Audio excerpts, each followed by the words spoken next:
지난 시간에 살펴보았습니다. 사도의 2차 전도 여행은 굉장히 어중간하고 어설프게 시작이 되었습니다. 게다가 바나바와 마가가 얍삽하게도 구브로를 먼저 선점하였기 때문에 하는 수 없이 바울과 실라는 또 누가도 여기에 포함이 되어 있습니다. 어찌되었건 이 세 사람은 걸어서 북쪽으로 향했습니다. 그래서 도착했던 곳이 오늘 본문을 보니까 루스드라라는 곳이다, 이렇게 되어 있습니다.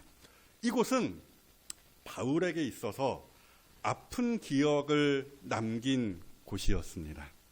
1차 전도 여행 때 바울이 여기 루스드라에서 돌에 맞아 죽을 뻔했었거든요. 사도행전 14장에 저런 기록이 있죠. 유대인들이, 바울을 극렬하게 반대했던 그 유대인들이 안디옥, 비시디의 안디옥이라는 곳입니다. 안디옥과 이고니온에서 와서, 루스드라에서 한 30km 떨어진 곳이거든요. 어찌되었건 바울을 그렇게 따라다니면서 반대했다라는 거예요. 이 유대인들이 와서 어쨌든 루스드라에 있는 그 백성들, 무리를 충동하니, 그래서 어떻게 했다고요? 그들이 돌로 바울을 쳐서 바울이 죽은 줄로 알고 시외로, 성 밖으로 끌어내어 쳤더라. 그렇죠? 여러분, 돌에 맞아 죽을 뻔했다는 것, 피를 철철 흘리고 여기저기 안 깨진 곳이 없었다라는 것이었죠. 그런 기억이 있는 곳이 바로 여기 루스드라였다라는 거예요. 아무튼 바울에게는 쉽지 않은 결정이었을 거예요. 그러니까 상처받았던 사람, 어떤 혹은 장소, 어떤 그 사건을 다시 대한다라는 것이 결코 쉽지 않은 일이거든요. 그럼에도 바울이요, 말하자면 결사의 각오를 가지고 이를 악물고 다시 루스드라에 방문을 했던 것이죠. 여러분, 이처럼 사명자의 길이라는 것이 결코 만만하지 않습니다.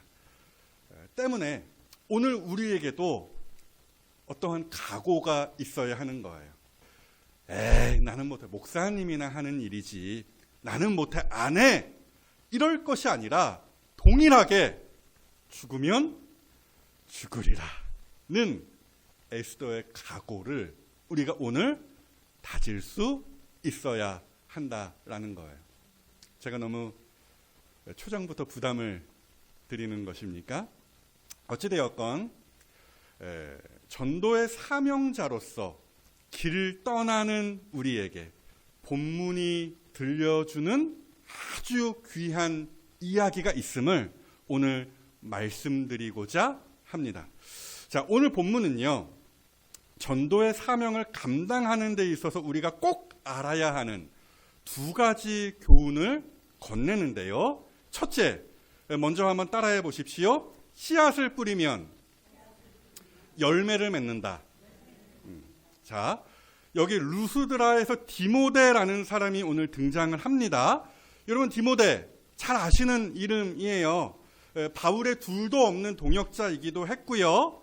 바울은 그를 아들이라고 부르기도 했다라는 것이죠. 친아들이다, 이런 이야기가 아니라 그만큼 바울이 아꼈던 사람이 바로 디모데였다라는 거예요. 그 디모데는 언제나 바울에게 있어서 손과 발이 되어 주었던 사람이에요. 그래서 바울이, 야, 디모데야, 너 여기 좀 가봐라, 이렇게 하면은 옛솔, 칫솔, 마데카솔, 애들이 그런 용어를 쓴다고 하는데, 옛솔 하면서 하여튼 바로 가곤 했던 사람, 이런 충성스러운 바울의 제자가 바로 디모데였다라는 것인데, 바로 그 디모데가 오늘 사도행전에 처음 소개가 되고 등장이 되더라는 거예요. 그 디모데가 이렇게 간략하게 본문에 소개가 되어 있죠. 먼저 1절 보시면 이렇게 되어 있습니다. 바울이 더베와 루스드라에도 이름에 거기 디모데라 하는 제자가 있으니 라고 되어 있죠. 자, 여기에 제자라는 말에 우리가 우선 주목할 수 있어야 됩니다. 무슨 뜻입니까? 어렵지 않습니다. 디모데가 예수님을 믿고 교회를 다니던 사람이었다라는 이야기입니다. 사도행전에서 그런 호칭을 많이 써요. 예수님 믿고 구원받고 교회 안에 소속되어 있는 사람을 제자라고 표기합니다. 디모데가 그렇게 예수 믿는 신자였다라는 이야기를 하는 거예요.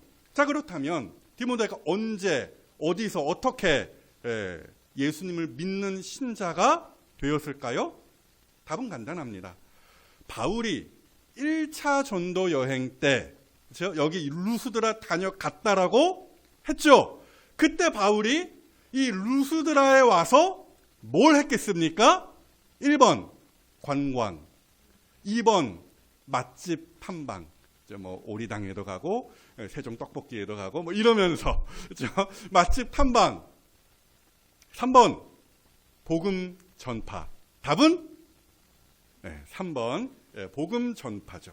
그러니까 바울이 여러분 생각을 해보세요. 루스드라에서 돌에 맞아 죽을 고비만 당했던 것이 아니었다라는 거예요. 바울은 그동안 쭉 어디에서나 복음을 열정적으로 전해왔던 것처럼 여기 루스드라에 와서도 동일하게 복음을 열심히 전파했고요. 그때 바울을 통하여서 예수님을 믿기 시작했던 그 사람 누구였냐? 바로 디모데였다라는 말씀을 제가 드리는 것입니다. 뿐만이 아니에요. 제자 디모데는 성장하는 사람이기도 했습니다. 본문 2절을 계속해서 보실까요? 디모데는 어떤 사람이라고 더 소개가 되어 있어요? 루스드라와 이고니온에 있는 형제들에게 칭찬받는 자였다라는 거예요. 이고니온과 루스드라 한 30km 떨어진 곳입니다. 거리입니다. 디모데에 대한 그 좋은 소문이 저 멀리 이고니온까지 퍼져 있었다라는 거예요. 그러니까 오늘 본문의 시점이 바울의 그 1차 전도 여행으로부터 그렇죠? 바울이 루스드라에 그렇게 다녀간 지 디모데를 그때 전도한 지 이제 2년 혹은 길게 잡으면 3년째가 되는 시점이거든요. 오늘 본문의 이 시점이요. 그러니까 그 짧은 시간에 기간 동안에 디모데가 그의 신앙과 인격에 있어서 이만큼 놀라운 성장세를 보였다라는 거예요. 뿐만이 아니에요. 이렇게 디모데가 성장하는 데 있어서 지대한 공을 세운 사람이 있었습니다. 본문에 그 사람에 대한 언급도 있는데요. 계속해서 보시죠. 본문 1절 끝부분입니다. 그 어머니, 디모데의 어머니는 믿는 유대 여자요, 아버지는 헬라인이라 이렇게 소개가 되어 있어요. 아버지에 대한 이야기는 건너뛰고요. 어찌되었건 우리가 이 부분에서 좀 주목해 보아야 할 부분은 역시나 믿는이라는 부분입니다.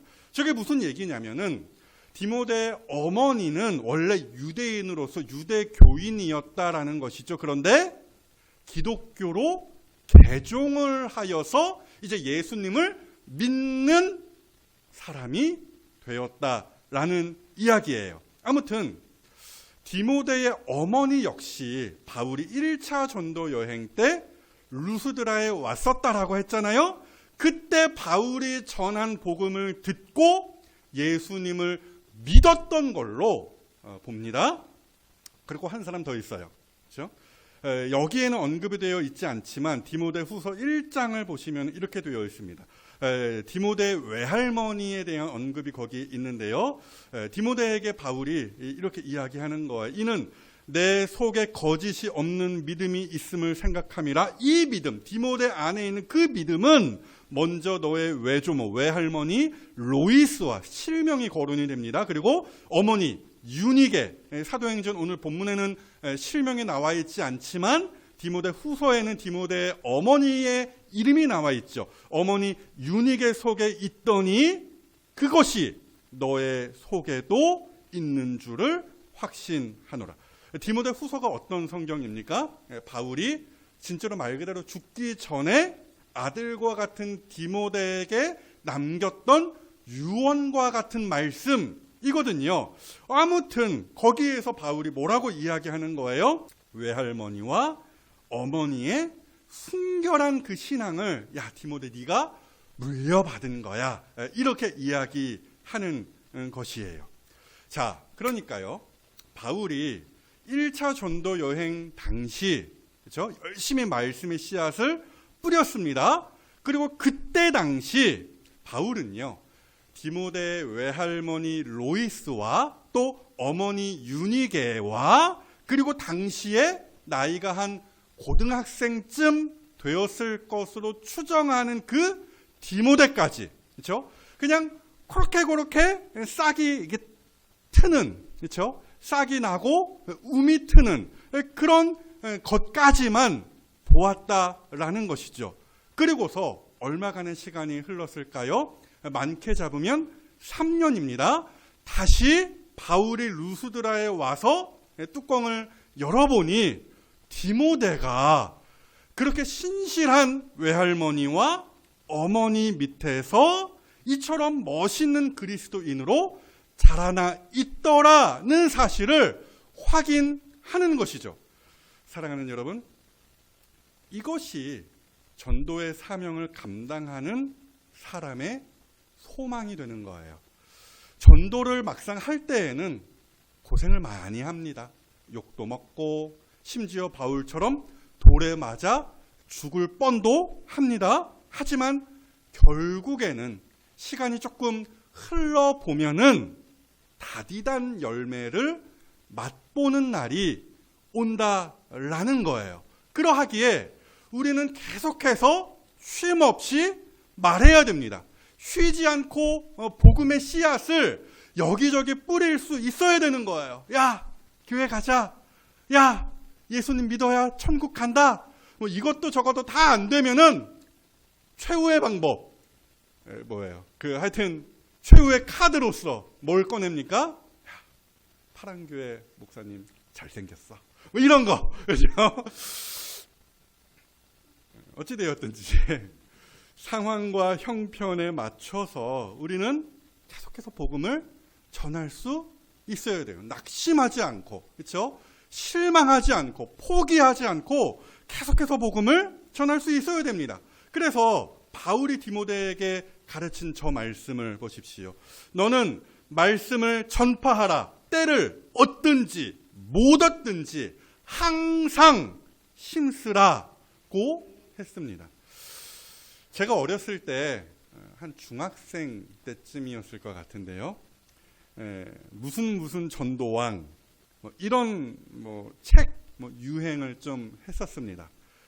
혼자서 3,000명을 전도했다라고 하면서 여기저기 교회를 이렇게 돌아다니면서 간증 집회를 하시던 분들이 책을 그렇게 많이 냈어요. 그렇죠? 제가 다녔던 교회에도 한 분이 오셨던 적이 있는데 그분이 제창했던 전도법이 이거였습니다. 고구마 전도법이었습니다. 고구마 전도법. 이게 뭐야 하는데요. 고구마를 이렇게 찔 때 솥에 넣고서 이렇게 막 이렇게 찌잖아요. 그렇게 찔 때 익었나 안 익었나, 고구마 요놈이 익었나 안 익었나 어떻게 확인을 합니까?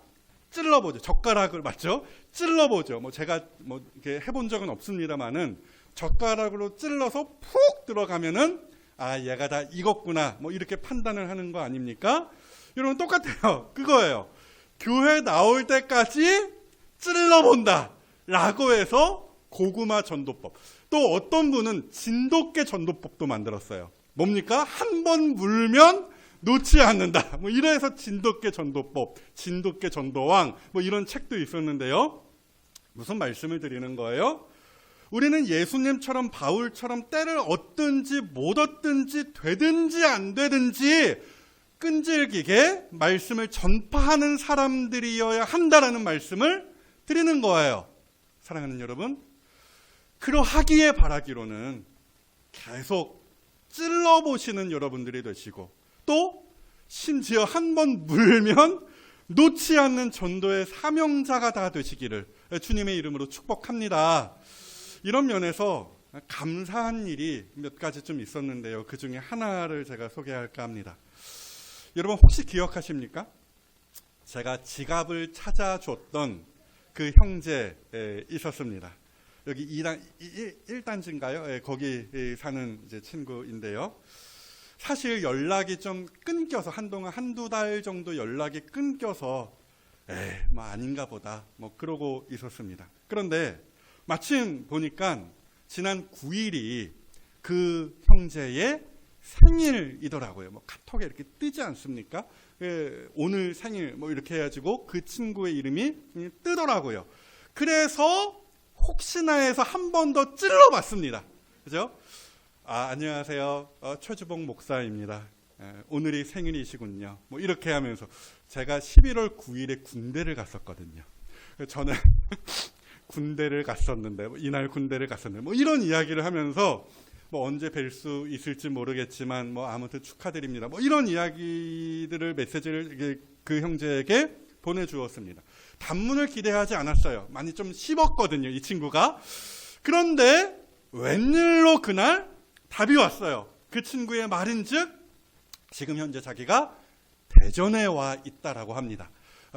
직장 때문에 아마 대전으로 거처를 잠시 좀 옮긴 것 같은데요. 어찌되었건 부모님 댁에 올 때 한번 우리 교회에 들르겠다라고 약조를 해 주었습니다. 그러니까 찔러도 반응이 없어서 그냥 포기할 뻔했는데 혹시나 해서 한 번 더 찔러보니까 푹 들어간 거죠. 말하자면 반응이 온 거예요. 그러니 얼마나 감사합니까? 사랑하는 여러분, 그러하기에 우리는 끈질기게 계속해서 뿌려야 하는 거예요.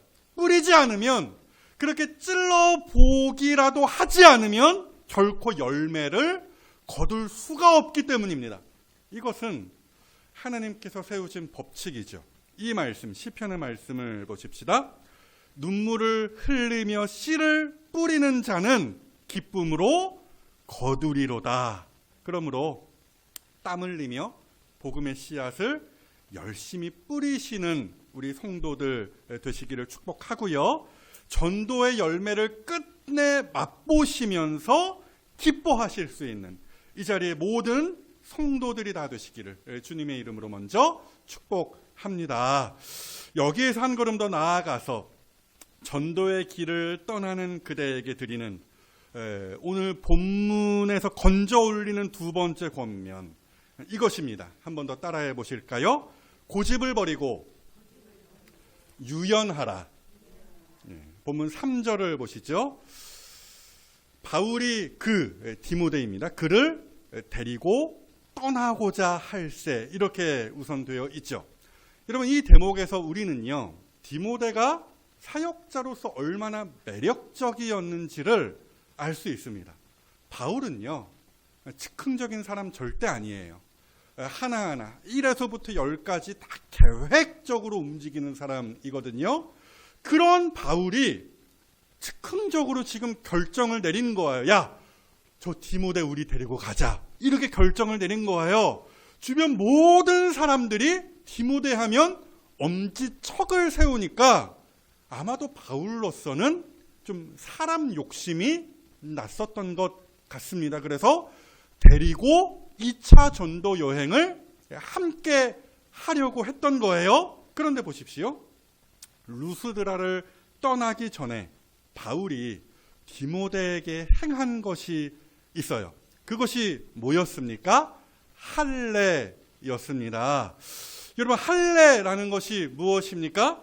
뭐 말씀드리기가 좁게 거시기 하지만 남성의 그 거시기에 그 끝부분에 살 껍질을 살짝 이렇게 잘라내는 것입니다. 도려내는 것입니다. 흔히 한국 남자들이 하는 그 포경 수술을 생각하시면 되겠어요. 어찌되었건 바울이 디모데에게 할례를 행하였다라는 것인데, 이 일은 너무너무나 파격적인 사건이 아닐 수가 없었습니다. 왜요? 우리가 다 살펴보진 않았습니다만 사도행전 15장에서 바로 이 할례의 문제로 교회 안에 있던 아주 보수적인 유대 출신의 그리스도인들과 논쟁을 벌인 사람이 바로 바울이었기 때문입니다.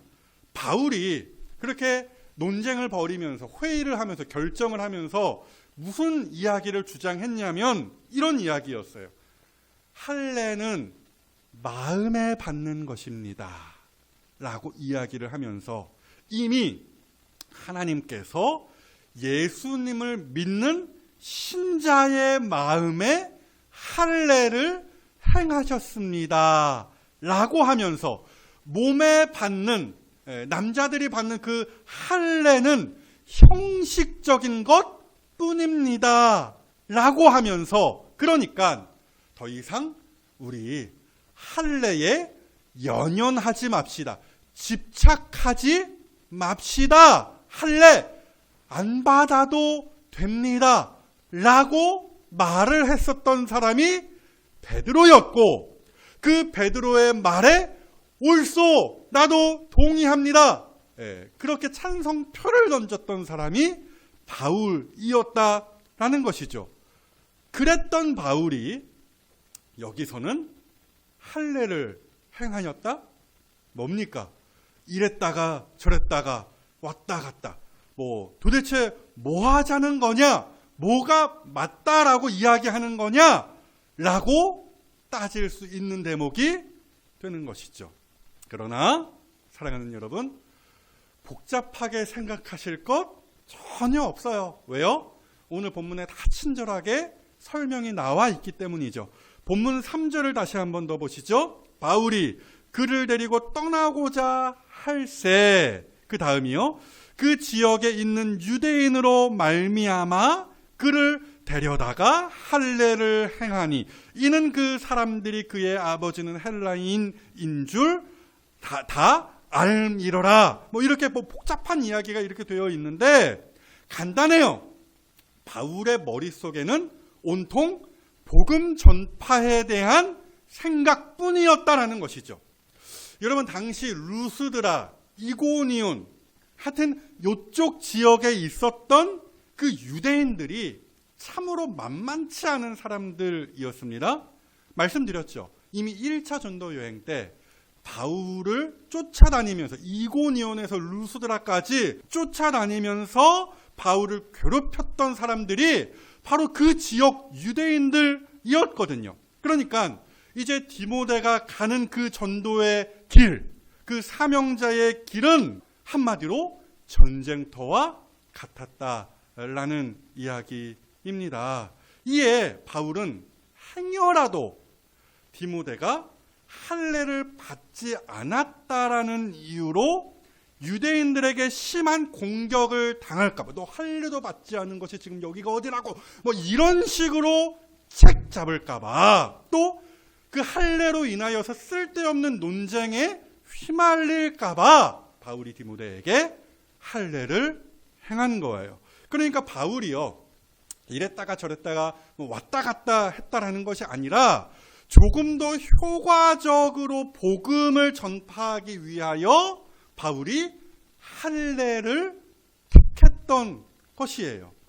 이것이 오늘 본문이 우리에게 가르치는 유연함이라는 것입니다. 오직 복음 전파를 위하여서 때와 상황에 따라 가장 좋은 방법을 택하는 거예요. 그러니까 찔러보되 여기저기 막 아무렇게나 찌르는 것이 아니라 전략적으로 전략을 가지고 찔러볼 수 있어야 한다라는 이야기죠. 이와 같은 이야기를 고린도전서 9장에서 바울이 그대로 합니다. 보시죠. 굉장히 길어요. 그러니까 다 읽을 필요는 없고요. 바울은요, 이런 이야기예요. 전도 대상자가 누구냐에 따라서 변신을 하는 카멜레온과 같은 사람이었다라는 것이죠. 그래서 바울은요, 언제는 그 누구보다도 유대인같이 행하였고, 또 때로는 누구보다도 이방인과 같이 말하고 행하였다라는 거예요. 제가 오늘 이렇게 양복을 입고 멋있게, 그렇죠? 하여튼 차려입고 면도도 깔끔하게 하고 머리도 이렇게 힘주고 설교하고 있지 않습니까? 왜 이런 폼을 갖추었겠습니까? 어찌되었건 제가 설교하는 대상이 장년들이기 때문입니다. 만약에 제가 우리 파랑교회는 청소년 사역에 좀 중점을 두는 교회다 뭐 이렇게 했다면은 제가 양복 입지 않았겠죠. 요즘 아이들의 패션을 따라갔겠죠. 머리 저 파랑색으로 물들였을 것입니다. 왜요? 교회가 파랑 교회거든요. 뭐 파도 뭐 이런 것도 있지만 파랑, 우리 교회 대부분의 집기가 다 파랑색이잖아요. 이번에 노트북 교회에서 좀 쓰려고 샀는데 새로 그 노트북도 파랑색으로 샀습니다. 제가 머리도 아마 파랑색으로 물들이면서 야 얘들아 뭐 이러면서 이런 식으로 설교를 했겠죠. 그러니까 무슨 말씀을 제가 드리는 것이냐면 전도를 위하여서 때로는 나다움을 버릴 수 있어야 되는 거예요. 그렇죠? 뭐 저 사람은 나랑 안 맞아.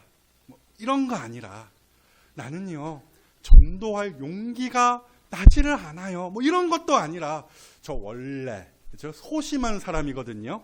사람 앞에 서는 거 죽는 것보다 싫어하는 사람이거든요. 뭐 이런 거 아니라 뭐 다 좋기는 해요. 그 성격, 어떤 사람의 어떤 고유한 캐릭터 다 이해합니다. 그럼에도 복음 전파를 위하여 때로는 나 자신만의 틀을 깰 수도 있어야 하는 거예요. 내 방식, 내 고집, 심지어 내 성격까지 바꿀 수 있어야 하는 것이죠.